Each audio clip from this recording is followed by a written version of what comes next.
just going to do a quick heading. Good afternoon, Sergeant. My name is Joseph Cornetta. I'm a private investigator out of Central Islip, New York. Are you currently in the state of New York? Yes, I am. Okay. Today's July 15th, 2022. Are you giving this video statement free of your own will? Yes, I am. Okay. Have there been any threats or promises No, there for haven't. this video? No, there haven't. Okay. All right. Do you recall speaking with me on July 11th via the telephone? Yes, I do. Okay. And during that telephone interview, are you familiar with the description of events concerning Captain Cornicelli? I both do. in the United States and in Kuwait? Yes, I back do. in? Okay. So that was back in about 2012 or 2013. Yes, it was. Okay. All right. How did you first learn about Captain Cornicelli and his run for public office? I first learned about Captain Cornicelli and his running office when one of our soldiers, our colleagues from the deployment, shared the article in the group checks. So you were in a group chat, group text message, Yes, I was. and approximately how many people were involved in that group text message? Approximately like 2 or 3. 2 or 3, and without giving any specifics, were all of those people in that group text message, did they physically serve with Captain Cornicelli in the military? Yes, they did. And was that service both in the United States and in Kuwait? Yes, it was.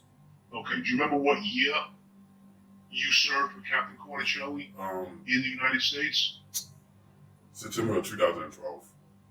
September of 2012. Okay. And did there come a time where you were deployed to Kuwait? Yes, it was. Okay. Did you speak with a superior officer who served with not only yourself but also Captain Cornicelli and discuss an alleged injury that Captain Cornicelli sustained? Yes. Okay. And can you tell me about that injury that he sustained? It was shocking to us only because he did not. There was no way he obtained the injury. Okay. Prior to your deployment or Captain Cornicelli's deployment to Kuwait, if you know, did there come a time where Captain Cornicelli had to perform PT and pre-deployment training? Yes, that's a mandatory. That's a mandatory requirement. And do you know where that pre-deployment training took place? In Camp Shelby, Mississippi. Mississippi. Okay. Are you aware of Captain Cornicelli ever performing any pre-deployment training in Missouri? No. Okay. All right. What year were you deployed to Kuwait with Captain Cornicelli? 2012 in October. 2012 in October? Yeah. October 2012? Yes. Okay. And your deployment, what role did you and Captain Cornicelli and your unit play? Pretty much a support unit. We supported other units, supporting the units in Kuwait. Was your deployment considered a combat role? Absolutely not. Did you or Captain Cornicelli ever see combat in Kuwait? Absolutely not. Did you or Captain Cornicelli, did you observe Captain Cornicelli with any injury while in Kuwait? Never have I seen him with an injury in Kuwait. Do you remember what assignment Captain Cornicelli had during his deployment in Kuwait? Not too specific, but he was just in the office, a daily office role. And do you remember who his commanding officer was in that office? I do remember the commanding officer. Okay. How long did Captain Cornicelli serve underneath that commanding officer in that office? Roughly maybe like a month. A month? Uh-huh. Okay. Was Captain Cornicelli subsequently transferred or relieved He was from that relieved. officer's duties? He was relieved of duty and transferred to another section in the office because of his toxic and harassing ways. Okay. And if you know, was his transfer, was it to a lesser post or a diminished post? It was an important role, but it wasn't to the point of needed. It was just something that needed to be done. Okay.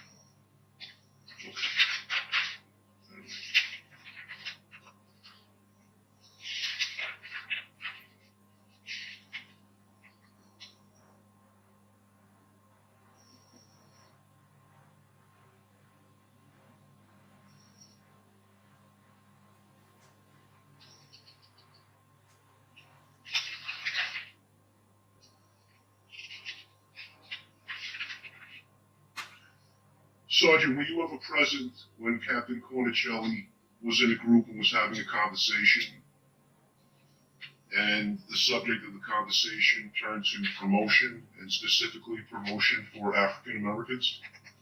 Yes, I was. Okay. And can you tell me the nature of the conversation and what was said?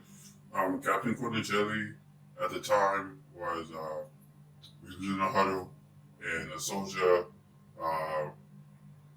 was inspired to be promoted to a sergeant, and Captain Cornicelli's words at that time was, "You will never make sergeant," and it's difficult to see a black leader in the army. And were there other people present during that remark? Yes. Okay. And if you recall, do you recall the reaction or anything that was said from one of the people who was in the presence of Captain Cornicelli when he made those statements? When he made those statements, the nature of the people was just shock, disbelief, somewhat angry and upset about the comment, it coming from an officer. Did anybody challenge Captain Cornicelli on his assessment? Not at that time, because the other soldiers were low enlisted and we were intimidated by his rank and his personality. I want to bring you back to that group text message. When did that group text message come in, if you remember? Roughly, I want to say late last year. We got Late last year. Okay. And why? Well, do you know the person who originated or initiated the text message? I do. So without mentioning the name, what was the purpose of alerting you and other members of the military who served with Captain Cornicelli? What was the purpose and what was the nature of the remarks? The purpose was to show us how of a compulsive liar the article was, of saying that he was a combat vet. And the reaction from everybody was pretty shocking and surprised, I would say, because the article said that he was a combat vet and he never was in combat now one day.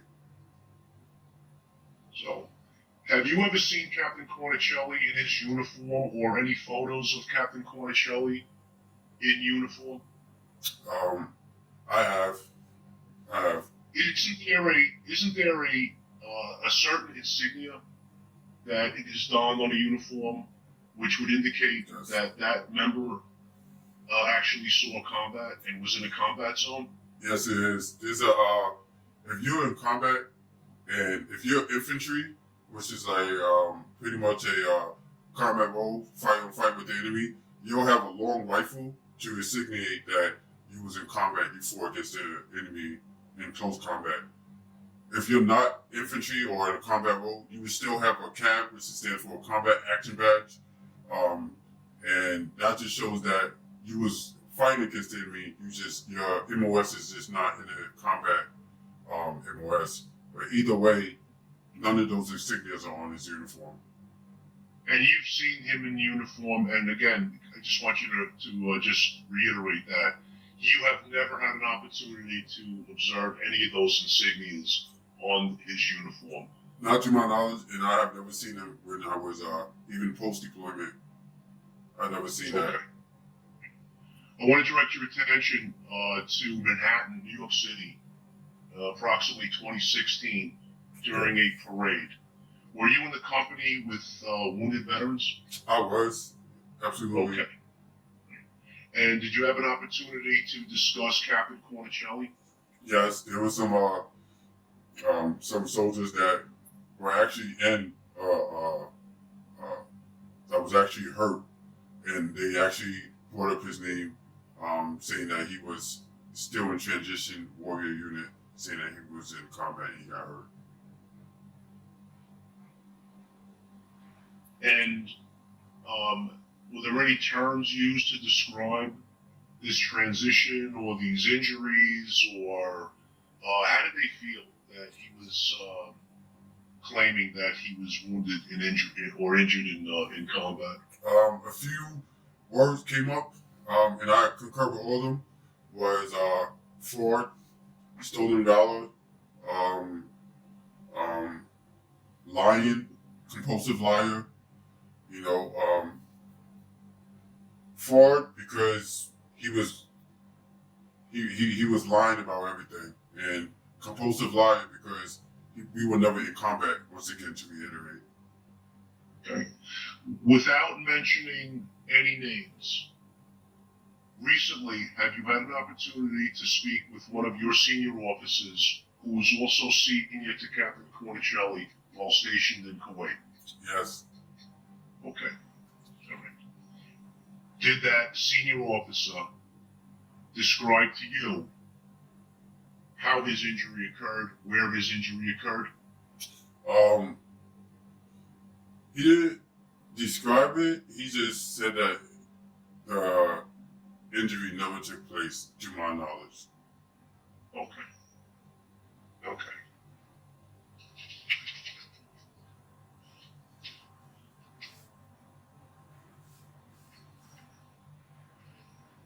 How did you first get in touch with the Michael Ray Grant campaign?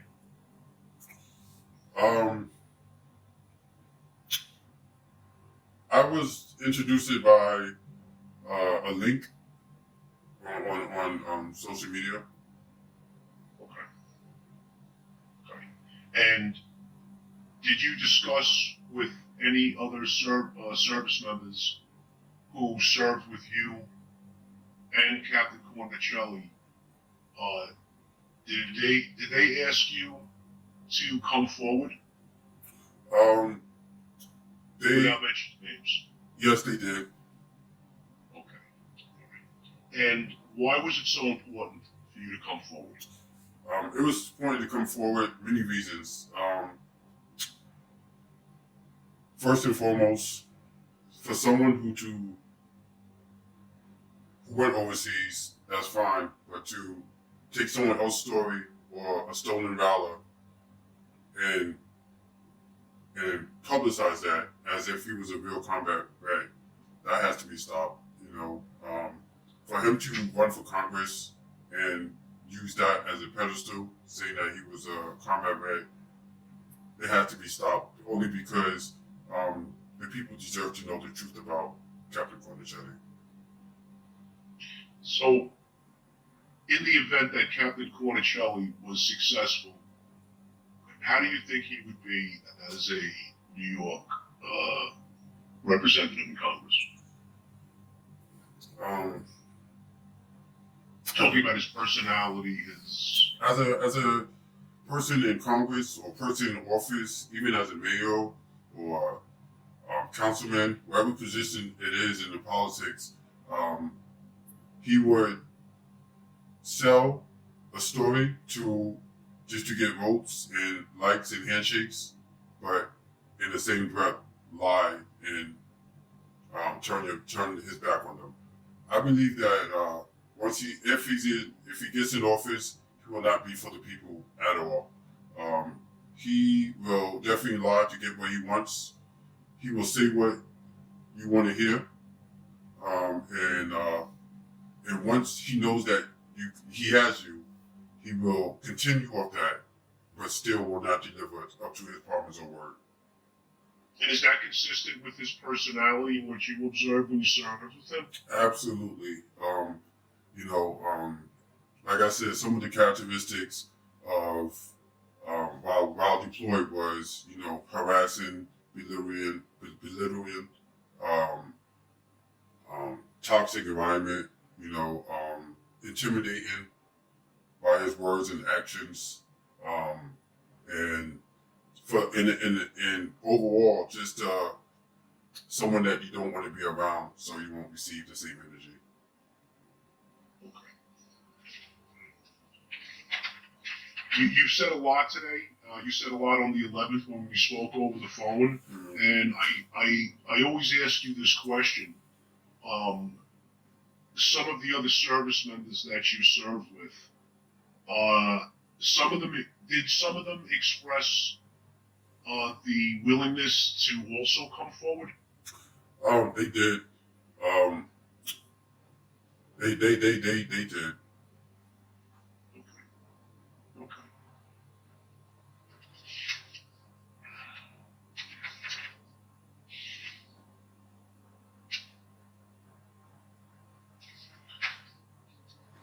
Okay. All right. Sergeant, we talked about your service with Captain Cornicelli, stateside and pre-deployment. Did there come a time when you were training with Captain Cornicelli pre-deployment? Yes, there was. And where was that? In Mississippi. Mississippi. And pursuant to that training and about that training, did you have a conversation with a senior officer who was not only senior to you, but also to Captain Cornicelli? Yes, there was. Okay. During that pre-deployment training, were you always training at the base at the same time and in the same location with Captain Cornicelli? Not all the time. Sometimes the officers will go to a separate training for leadership training, and the enlisted will go to another training. But collectively, at the end of the day, we'll come back together. And pursuant to that conversation that you had with the senior officer, what, if anything, did he tell you regarding any injury to Captain Cornicelli? At that time, Captain Cornicelli, someone stomped on his toe. Okay. And then you were deployed to Kuwait. Yes, I was. And during that deployment to Kuwait, it was a support role or a combat role? It was a support role. Okay. Did you see combat? Not at all. Did Captain Cornicelli see combat? Not at all. Okay. What, if anything, did you observe in regards to the routine of Captain Cornicelli while stationed in Kuwait? The routine for Captain Cornicelli, running, exercising. We all participated in 5K, 10K, 15K runs every month. Always working out at the gym, walking everywhere. It was no type of injury at all. So when you participated in these 5 and 10K runs, were you actually with Captain Cornicelli or in a group and observed Captain Cornicelli in those runs? Both. I would either pass him or he would pass me. We would be in a group, or we would just, I would see him at the finish line, or he'll see me at the finish line. And we would all just collectively talk about the run and how hard it was. But nonetheless, he was still there right next to me.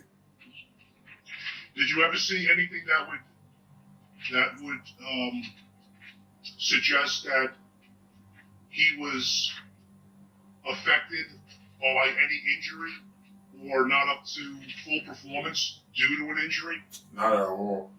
Captain Cornicelli was very active overseas. He was very sporty, so he played a lot of sports, whether it be running or in the gym or just any type of physical activity he was participant of. In your experience in the military, if a fellow service member stomped on somebody's toe and they were to receive a fracture in, I believe you said, Mississippi, and then went to Kuwait in a support role, do you see that in any way being a combat wound? Absolutely not. There's a difference from being, hurt and then receiving a combat wound. And the meaning is in the words combat. You have to be in combat first. You have to be in a hostile environment or engaging on the enemy. And secondly, there has to be a wound, meaning shrapnels coming from a grenade or RPG, rocket propelled grenade, or getting shot at. And we was in none of that in imminent danger. Okay. I want to bring your attention to 2016. On the 11th of July, you had indicated to me during a telephone conversation that you were amongst a group of genuinely disabled and wounded veterans. Is that correct? Yes. Okay, and what was the topic of discussion? We were talking about wounded veterans. We were talking about, and then Captain Cornicelli's name came up. And what was the nature of that conversation regarding Captain Cornicelli? The nature of that conversation was saying that he was still in a TW transition wounded unit for soldiers that had been wounded overseas, and he's been there for roughly about 3.5 years. 3.5 years? Yes. Okay. Right. And did they mention specifically what this wound was? The wound was, as I mentioned before, the toe that he received in Mississippi. The toe injury. I see. Okay. And we also talked about your observations of Captain Cornicelli in his uniform.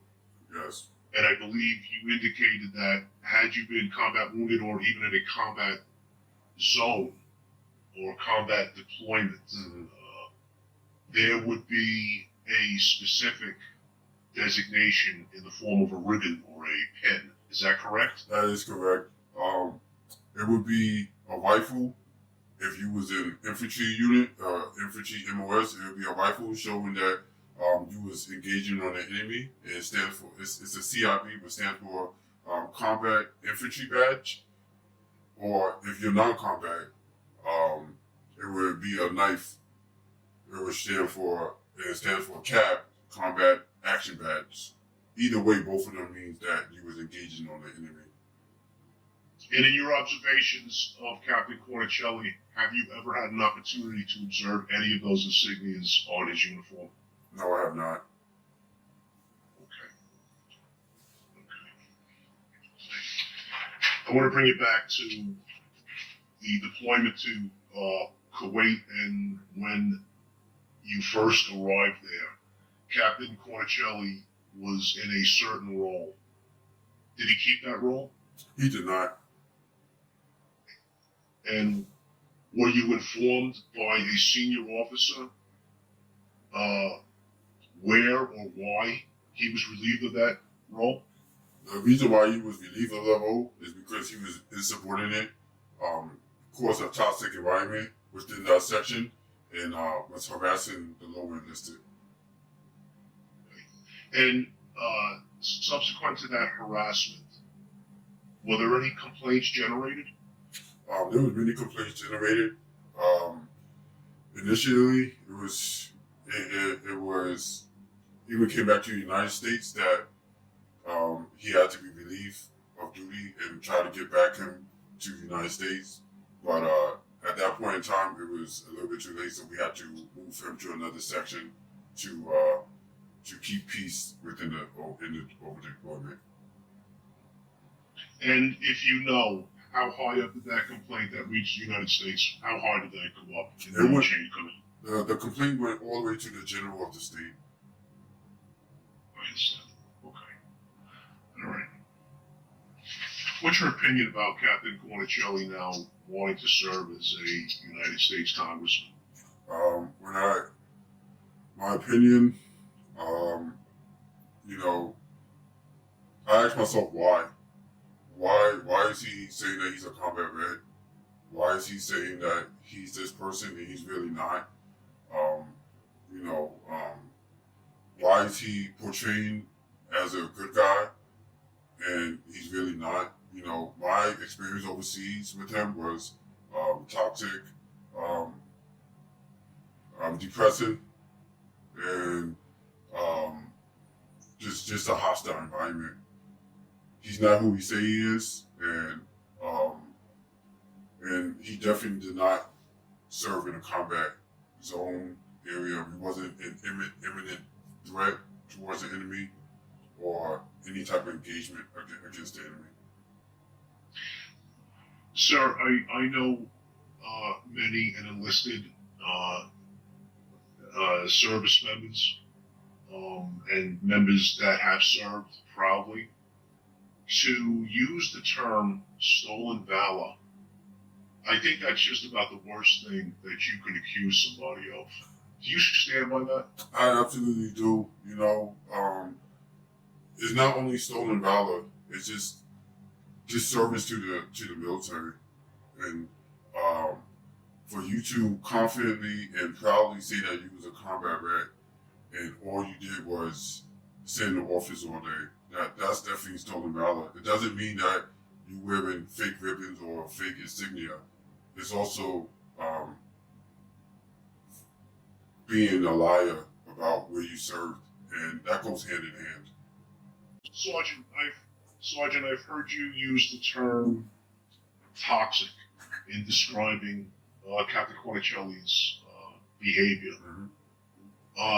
What does that mean? Can you explain to me in which way or what way he was being toxic? Joe, many ways. First and foremost, he was insubordinate to his superiors, the higher ups. He was always combative and arguing with his peers. And for the low enlisted, he was sexist, abusive, and verbally abusive, and racist.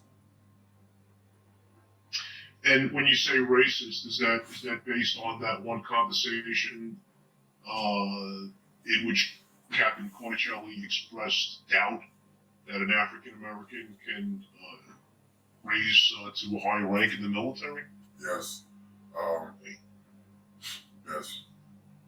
Were there other people present during that conversation? There was other minorities and females, and we was just in total shock.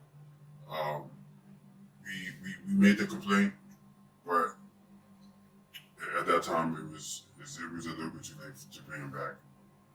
And you had mentioned that a complaint was made and actually made it back to the States, and I believe you indicated that it went as high as a general in the United States.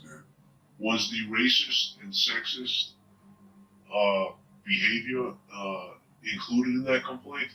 I'm sure it was. It wasn't just, a group of people, a group of soldiers making a complaint. It was pretty much the whole deployment, all the soldiers making a complaint against them. So I'm sure every complaint went as far as up to the tag. Sergeant, you had mentioned and used the term stolen valor and more specifically fraud. Yeah. Can you give me an example how you think Sergeant Cornicelli, Captain Cornicelli, is committing fraud? Joe, that's an easy question.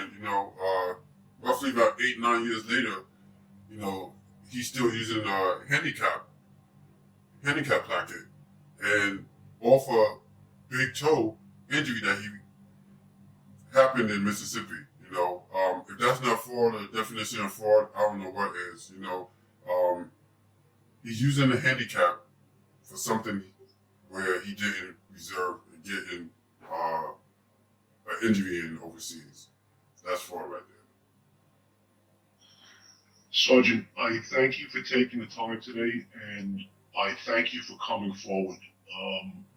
I would urge you to ask other members who are also aware of what's happening to also come forward. Absolutely. Thank you, sir. Be safe. Thank you, sir. Thank you. Thank you.